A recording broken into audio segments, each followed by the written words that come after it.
안녕하세요. 디지털 포워딩 서비스 쉽다를 운영하고 있는 이중원입니다. 이번 컨텐츠에서는 알리바바닷컴에서 판매자로부터 첫 회신이 오고 난 이후 어떻게 거래를 이끌어 나가야 되는지에 대해서 함께 살펴보도록 하겠습니다. 저희 컨텐츠에서는 무역거래뿐만이 아니라 물류 통관을 조금 포괄적으로 알려드리고 있다 보니까 실무적으로 많이 활용하실 수 있는 스킬들을 확인을 하실 수가 있으실 것 같습니다. 여러 무역 조건들이 있는데요. 수입자에게 조금 유리하게 적용될 수 있는 무역 조건을 EXW, FOB 조건이라고 설명을 드렸었습니다. 이 두 가지 조건 중에서 금번 컨텐츠에서는 FOB 조건으로 수입을 진행하는 방법에 대해서 함께 알아보도록 할게요. 주문에 대한 의사를 표현을 하면은 알리바바닷컴 메시지 센터에서 판매자로부터 회신이 오게 될 텐데요. 화면을 보시는 것처럼 이러한 문의사항을 남겼었고 문의에 대한 답변을 판매자로부터 받게 되는 순간 거래를 진행을 하실 수가 있는데요. 보시다시피 촬영하는 날짜인 10월 11일 11시 18분에 문의를 남겼는데 10월 11일 11시 22분에 답변이 돌아온 것을 확인을 하실 수가 있죠. 글로벌 거래이지만 생각보다 굉장히 신속하고 빠르게 거래를 진행할 수 있다는 점 알아두시면 좋을 것 같고요. 자, 이제부터는 FOB 조건으로 거래하는 방법에 대해서 함께 알아보도록 할 텐데 판매자가 완전 실시간으로 답변을 주는 것은 사실상 조금 어렵기 때문에 화면을 통해서 알아보기보다는 말로 좀 설명을 드리는 방식으로 진행을 좀 해보도록 하겠습니다. 네, 우선 FOB 조건으로 거래를 하려면 FOB 조건이 무엇인지 좀 정확히 아셔야 되겠죠. 네, 이전 영상에서도 많이 다뤄보긴 했는데 아주 간략하게 다시 한번 짚고 넘어가도록 하겠습니다. 네, FOB는 Free on Board의 약자로 수출자가 상품을 생산한 다음에 수출지에 있는 항구나 공항에 즉 배나 비행기에 상품을 적재하면 그들의 업무가 끝나는 무역 조건입니다. 그렇다면 수입자는 역으로 생각하시면 되겠죠. 실려있는 화물을 해상 혹은 항공 운송을 통해서 운송을 진행하고 그 이후에 한국에 도착하면 통관을 하고 통관이 완료가 되면 이제 국내에 최종 도착지까지 운송을 진행하는 역할을 하는 것이 수입자의 롤이 되겠습니다.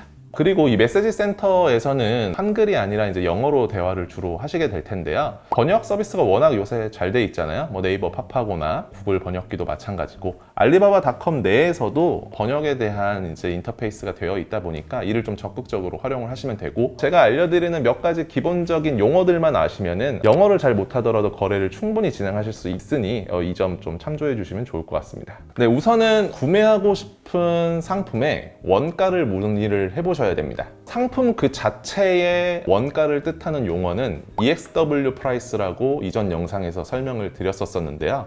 다만 FOB 조건에서는 수출자에게 지불하게 될 비용은 이 상품의 원가를 뜻하는 EXW 프라이스 더하기 수출지 공장에서부터 수출지 항구공항에 있는 배나 비행기에 적재할 때까지의 비용의 합인 FOB 프라이스에 대해서 수출자에게 확인을 하셔야 됩니다. 네, 그래서 수출자에게 내가 구매하고 싶은 상품의 FOB 프라이스가 어떻게 되느냐에 대해서 문의를 해주시면 될 것 같습니다. 자, 이렇게 되면 수출자는 예를 들어 이때에는 내가 어떤 상품에 얼마만큼의 수량을 구매하는지에 대해서 정확하게 의사를 밝히셔야 되겠죠. 예를 들어서 M 사이즈를 500개를 구매하고 싶다라고 하신다면은 해당 상품의 M 사이즈, 그 다음에 500개 여기에 대한 FOB 프라이스가 얼마냐라고 문의를 해주셔야 되겠습니다. 네, 이렇게 단가를 확인하시게 될 텐데요. 예를 들어 수출자로부터는 이런 답변이 오겠죠. 개당 $10이다. 그러면은 FOB 프라이스가 나는 $10라고 인지를 해주시면 되는 거예요. 자, 이렇게 FOB 프라이스를 이해를 하셨으면 나머지 단가도 확인을 하셔야겠죠. 무슨 단가가 빠져 있을까요? FOB 프라이스는 다시 한번 설명드리면 상품 원가와 배나 비행기에 선적될 때까지의 비용이라 그랬습니다. 그러면 나머지 비용은 해상 항공 운송이 있을 것이고요. 통관 비용이 있을 것이고요. 통관이 끝나고 나서 국내 최종 도착지까지의 내륙 운송료가 있을 겁니다. 이 비용이 지금 빠져 있거든요. 이 비용을 앞서 언급되어 있는 FOB 프라이스랑 합치신 다음에 최종 원가를 구하셔야 될 겁니다. 그리고 통관에 대한 비용도 확인을 하셔야 되겠죠. 관부가세도 통관의 비용이라고 할 수가 있겠고요. 그 다음에 아이템마다 조금 통관을 하기 위한 여러 가지 제반 사항들이 있습니다. 그러한 사항들도 정확하게 파악하셔야 제대로 된 상품 원가를 책정하시고 구매를 진행하실 수가 있으실 텐데요. 우선 물류비에 대해서 좀 어떻게 파악해야 될지 먼저 확인을 해보도록 하겠습니다. 네, FOB 조건에서는 수출지 항구 공항에서부터 최종 도착지까지 물류비를 수입자가 알아봐야 되는데요. 이 물류비를 확인할 때에는 저희 쉽다와 같은 포워딩 업체에게 견적을 문의를 해주셔야 되겠습니다. 국내에는 한 5,000개 정도의 포워딩 회사가 있는데요. 나의 기호에 맞는 포워딩 업체를 좀 활용하시면 되고, 일일이 견적을 하나하나 문의하거나 절차를 조금 더 간소화하고 명확하게 하고 싶다라고 하신다면 저희 쉽다와 같은 서비스를 좀 이용을 해주셔도 좋을 것 같고요. 그러면 이제 이 포워딩 업체에게 견적을 문의하기 위해서 어떠한 정보들을 이제 전달을 해야 되느냐에 대해서 좀 알아봐야 될 텐데요. 자, FOB 조건에서는 어떤 정보를 먼저 알아봐야 되느냐? 수출자한테 너네가 가장 가까운 항구가 어디냐? 혹은 너네가 주로 수출하게 되는 항구가 어디냐? 공항이 어디냐를 문의를 하셔야 돼요. 사실 그 이전에 이제 해상 항공으로 진행할지 먼저 좀 정해야 되는데, 이번 예시에서는 그냥 해상으로 진행한다라고 가정을 하고 진행을 해보도록 하겠습니다. 우리나라의 99%가 해상 운송으로 진행된다고 하더라고요. 그래서 다시 한번 정리하면 FOB 조건으로 진행할 건데, 너네가 주로 수출하는 항구가 어디야? 혹은 너네 공장에서 가장 가까운 항구는 어디야? 라고 문의를 하게 되면은 수출자로부터 답변이 이렇게 올 겁니다. FOB 상하이 포트. 자, 이 의미는 우리는 FOB로 진행을 하기로 할 건데 수출지 항구는 상해항이라는 이야기가 되겠습니다. 자, 그럼 이러한 정보를 취득을 하셨잖아요. 자, 이 정보와 내 최종 도착지의 주소 정보를 포워더한테 전달만 하시면 되겠습니다. 예를 들어 인천시 중구가 최종 도착지라고 한번 가정을 해볼게요. 상해에서 인천시 중구까지 운송을 진행을 하시면 되는데, 너무나 당연하게 이때에는 도착하는 항구가 인천항이겠죠. 그래서 포워더한테 정보를 전달하실 때에는 FOB 조건으로 진행을 할 것이고, 출발지 항구는 상해항이고 인천항을 경유해서 인천시 중구로 갖다 주면 됩니다 라고 전달을 하시면 되겠습니다. 자, 근데 이 정보만으로는 물류비를 산출을 할 수가 없겠죠. 택배비만 하더라도 중량에 따라서 택배비가 다 달라지잖아요. 이 국제운송도 마찬가지입니다. 자, 그래서 부피와 중량에 대한 정보를 전달을 해주셔야 되는데요. 이때 좀 중요한 거는 단순하게 상품에 대한 부피 중량 정보가 중요한 것이 아니라 내가 구매한 수량에 따른 포장을 했을 때 포장에 대한 부피 중량 정보가 필요합니다. 자, 근데 이 정보는 내가 감히 유추할 수가 없겠죠. 판매를 하게 되는 공급자로부터 확인을 하셔야 되겠습니다. 자, 그래서 판매자한테 우리 포워더한테 정보를 전달하기 위해 화물의 패킹 정보가 필요하다라고 이야기를 전달하시면 답변을 받으실 수가 있으실 겁니다. 예를 들어서 수출자가 100cm, 100cm, 100cm, 120kg짜리 한 팔레트가 있고 이 팔레트가 총 4개야 라고 이제 수입자한테 정보를 전달을 해주면 그 정보를 앞서 우리가 확인했던 지역 정보와 함께 전달을 해주시면 되겠습니다. 네, 그래서 크게 포워더한테 전달해야 될 정보는 지역과 화물 정보인데요. 그래서 이 정보를 온전히 전달을 하면은 내용을 확인한 포워더가 수입자분들에게 물류 견적을 확정적으로 안내를 해주시게 될 겁니다. 근데 만약에 이제 이러한 부분들에 대해서 아날로그 포워더 분들한테 접근하는 것이 조금 어려움이 있으시다면은 저희 서비스를 통해서 간단하게 견적을 조회하시면 되는데요. 그 견적을 조회하는 방법을 함께 같이 살펴보도록 하겠습니다. 쉽다 홈페이지로 들어오시게 되면 로그인을 해주시면 되고요. 상단에 있는 수입 운송에서 해상 운임 조회 버튼을 클릭하시면 되겠습니다. 2번부터 이제 시작하시면 되는데요. 중국 상해에서 우리가 수입을 하는 거잖아요. 그래서 출발지 국가를 중국으로 조회하시면 되고, 우리가 FOB로 진행을 하기로 했기 때문에 내가 섭외한 물류 업체한테 업무 범위를 이제 알려주셔야 되는데요. FOB에서부터의 수입자의 업무 범위는 출발지 항구에서부터입니다. 그렇기 때문에 쉽다에게 의뢰할 운송 시작 지점도 항구가 되겠습니다. 항구를 선택하시면 되고, 앞서 수출자랑 협의가 되었던 수출지 항구인 상해항을 선택하시면 되겠습니다. 네, 그리고 다음 버튼을 클릭하시면 되고요. 그 다음에 도착지의 경우 일반적으로 이제 최종 도착지까지의 운송을 포워더에게 의뢰를 하니까요. 항구를 선택하셔도 되고 내륙을 선택하셔도 되는데 우선 내륙을 선택하겠습니다.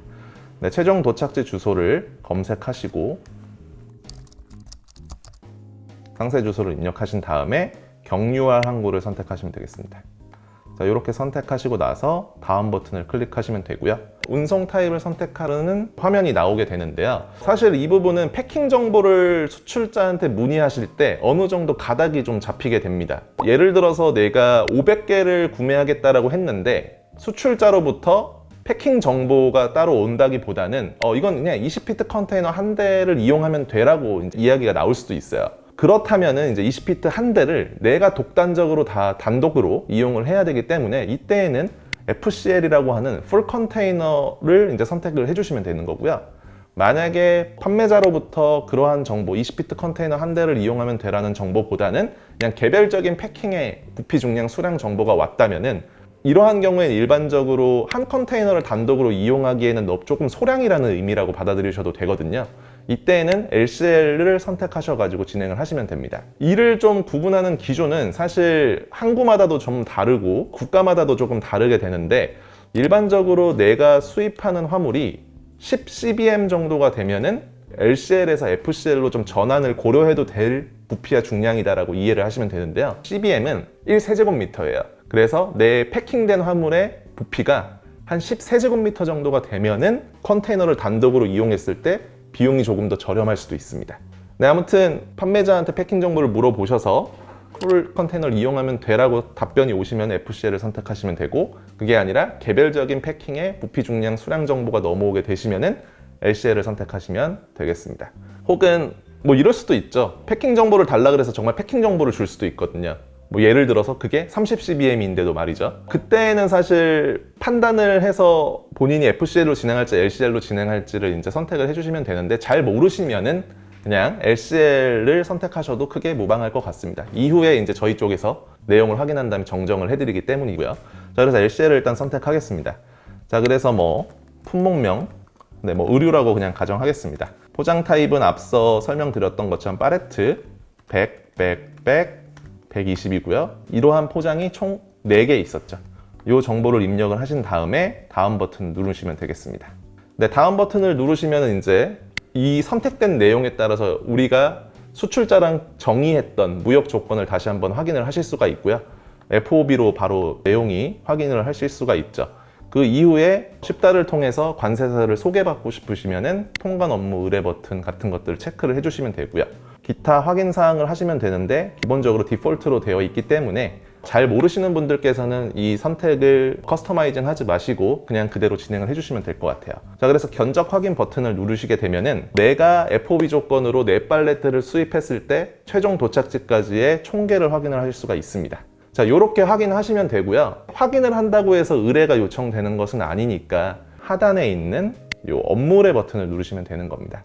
네, 일단 아직 구매 결정을 하지 않았기 때문에 업무 의뢰 버튼은 잠깐 스킵을 하고 다음 내용으로 좀 넘어가 보도록 하겠습니다. 이렇게 물류비까지 확인하셨다면 이제 통관에 대한 검토를 해주셔야 돼요. 사실 순서는 상관은 없습니다. 통관에 대한 검토를 먼저 하시고 물류비를 알아보셔도 되고요. 물류비를 알아보시고 통관에 대한 검토를 해보셔도 돼요. 다만 이 두 개가 다 필요 충분 조건이 됐을 때 사실 수입을 검토하실 수 있는 거죠. 물류비가 비싸면 어차피 드랍하실 거고요. 통관이 안 돼도 드랍하실 겁니다. 그래서 순서는 크게 상관은 없고 둘 중에 나의 업무 플로우에 맞춰가지고 뭐가 더 효율적인지 판단하셔가지고 진행을 하시면 됩니다. 이제 통관 가능 여부를 확인해야 되는데요. 통관 가능 여부를 확인하기 위해서는 수출자로부터 받으셔야 될 정보가 한 가지가 더 있습니다. 그 한 가지는 바로 HS 코드라는 건데요. 이 HS 코드라는 내용에 대해서도 영상으로 정리가 되어 있으니까 우상단 버튼을 통해서 좀 확인을 해보시면 좋을 것 같고요. 이 HS 코드는 간략하게 설명드리면은 품목을 정의하는 숫자라고 보시면 될 것 같아요. 숫자가 6자에서 10자, 최대 10자까지 이루어져 있는데 그 정보를 수출자로부터 수취하셔가지고 이 정보를 관세사한테 문의하시면 됩니다. 그래서 수출자한테 이제 다시 하나 확인을 하셔야 될 정보는 이 상품의 HS 코드가 뭐야? 라는 부분에 대해서 문의를 남기셔야 되고 그 문의에 따른 답변을 받으시면 됩니다. 6자에서 10자라고 말씀드렸는데요. 10자를 다 알면 좋고 10자가 아니더라도 6자만으로도 충분히 이 상품을 확인하실 수 있기 때문에 6자는 반드시 받아주셔야 되겠습니다. 그렇게 확인된 HS 코드와 내가 수입하고자 하는 상품의 한글명 그리고 이 상품에 대한 사진을 같이 구비를 하셔가지고 관세사한테 이 상품의 통관하는 부분에 있어서 애로사항 혹은 내가 갖춰야 될 것이 무엇인지에 대해서 문의를 하시면 되겠습니다. 그래서 관세사를 그럼 어떻게 컨택해야 되느냐에 대한 부분도 이전 영상에서 다뤄봤었는데요. 만약에 지금 컨택하시는 관세사가 따로 없으시다면 지금 보여드렸던 이 쉽다 페이지에서 통관 업무 의뢰 버튼을 체크해 주시면 되겠습니다. 이렇게 이제 접수가 되면은 품목에 맞춰서 저희 쉽다 측에서 파트너 관세사를 이제 안내를 드려요. 그럼 해당 관세사 분한테 통관 가능 여부를 확인하실 수가 있고요. 문의하는 데에 따른 별도의 비용은 없으니까 걱정하실 필요는 없으실 것 같습니다. 포워더한테 물류비를 확인하시고 관세사로부터 통관에 대한 검토를 다 마치시고 나면은 내가 이제 이 상품을 수입을 해야 될지 말지에 대해서 결정을 할 수 있는 여러 정확한 근거들이 나오게 됩니다. 이때에 조금 더 세부적으로 알아두시면 좋을 부분은 관세사로부터 통관 가능 여부와 함께 이 상품의 관세율과 부가세율에 대한 정보를 같이 확인을 하게 되실 거예요. 예를 들어서 이 상품을 수입하는 데 있어서 관세율은 8%야. 부가세율은 10%로 고정이 되어 있고, 이런 정보를 수취하실 때 아마 FTA 협정세율이라는 이제 항목도 받아보시게 되실 텐데요. 기본세율이라는 게 있고 FTA 협정세율이라는 게 있는데, 만약에 이제 내가 기본세율보다 FTA 협정세율로 진행하는 게 유리하다라고 하신다면은 판매자, 즉 중국 공급자한테 FTA 원산지 증명서를 발급해 달라고 요청을 하시면 됩니다. 네, 이 부분도 이전 영상들에 있으니까 함께 찾아보시면 될 것 같습니다. 자, 이렇게 되면은 이제 FOB 프라이스가 나왔고요. 그리고 수출지 항구에서부터 나의 최종 도착지까지 물류비가 나왔고요. 그리고 관부가세, 통관에 대한 여러 가지 비용들을 합산을 하실 수 있는 근거가 되게 됩니다. 이렇게 총 구매 가격이 갖추어지셨으면은 자, 이후에 구매 결정을 이제 확정을 해주시면 되고요. 뭔가 안 될 것 같아? 그럼 드랍하시면 되고, 진행을 할 것 같아라고 하신다면은 수출자한테 이제 PI라는 서류를 요구를 하시면 되겠습니다. PI는 프로포마 인보이스인데요. 거래를 진행하기 전에 의사를 표현하기 위해 상호간 이제 거래 내역에 대한 확인을 하기 위한 서류라고 보시면 될 것 같습니다. 차후에 이 서류를 가지고 외화 송금을 하실 텐데 이 서류를 기반으로 은행에 제출을 하시면 되고요. 네, 이렇게 PI를 받으시면은 내가 구매하고자 한 상품의 FOB 프라이스가 담긴 PI를 받아보실 수 있게 되실 겁니다. 자, 그래서 이 PI를 확인하신 다음에 외화 송금을 진행을 해주시면 되고요. 외화 송금을 할 때에는 여러 가지 방식이 있는데, 신용장을 통한 방식, 그냥 외화 송금 방식이 있는데, 일반적으로 TT 방식을 이제 많이들 진행을 하시죠. 다만 리스크가 있는 점은 이제 조금 고려하실 점인데, 알리바바닷컴을 통해서 거래를 진행을 하시게 될 테니까 크게 리스크는 아마 존재하시지는 않으실 겁니다. 여기서 조금 알아둘 점은 저희 디지털 포워딩 쉽다에서 최근에 업데이트한 기능이 있는데, 마이페이지에서 외화 송금을 하실 수가 있어요. 그래서 외화 송금부터 시작해서 운송, 통관까지 모두 다 올인원 원스톱으로 진행을 하실 수가 있으니까 은행을 방문하기 좀 번거로우신 분들께서는, 그리고 내가 소량으로 수입하다 보니까 환율 우대를 잘 받지 못하시는 분들이시라면은 요 기능을 한번 홈페이지에서 찾으셔가지고 진행을 해보시는 것도 좋은 방법일 것 같습니다.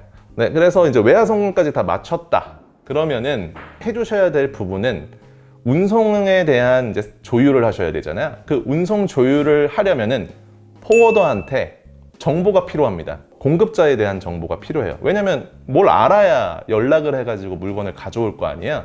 자, 그래서 그 정보를 이제 포워더한테 전달을 해주시면 되는데, 필요한 정보가 수출자의 회사명, 그 담당자의 이름, 연락처, 이메일 주소, 요 4가지가 필수 사항입니다.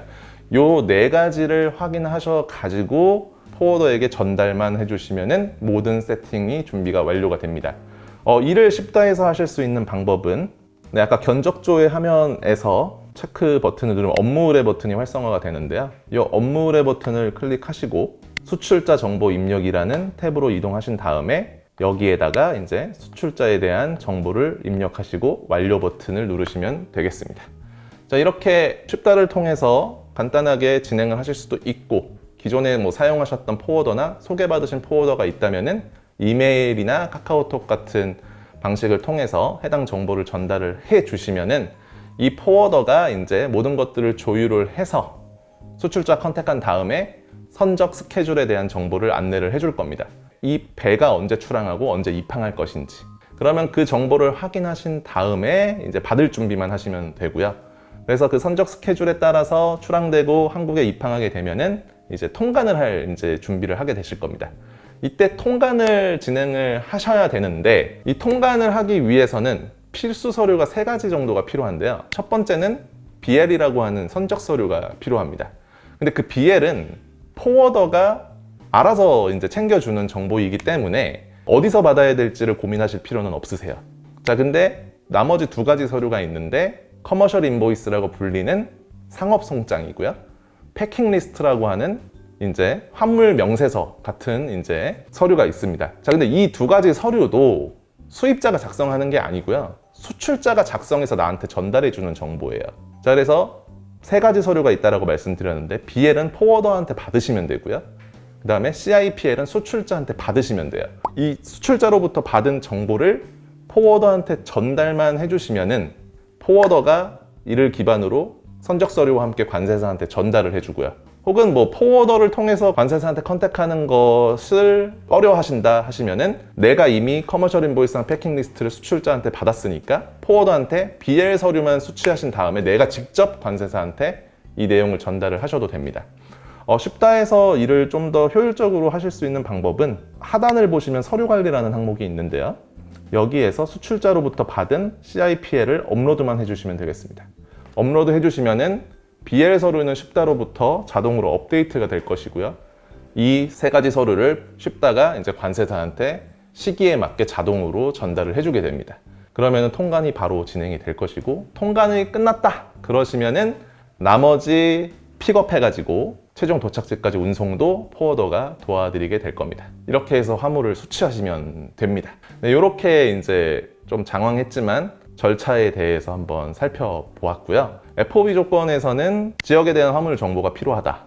왜냐? 운송비를 확인해야 되니까. 근데 FOB이기 때문에 수출지 항구, 공항 정보가 반드시 필요해서 수출자에게 이를 확인을 해야 된다라는 거 하나랑 HS 코드를 받아서 관세사한테 통관 가능 여부를 확인해야 된다. 그리고 통관과 관련된 제반 비용을 확인한다.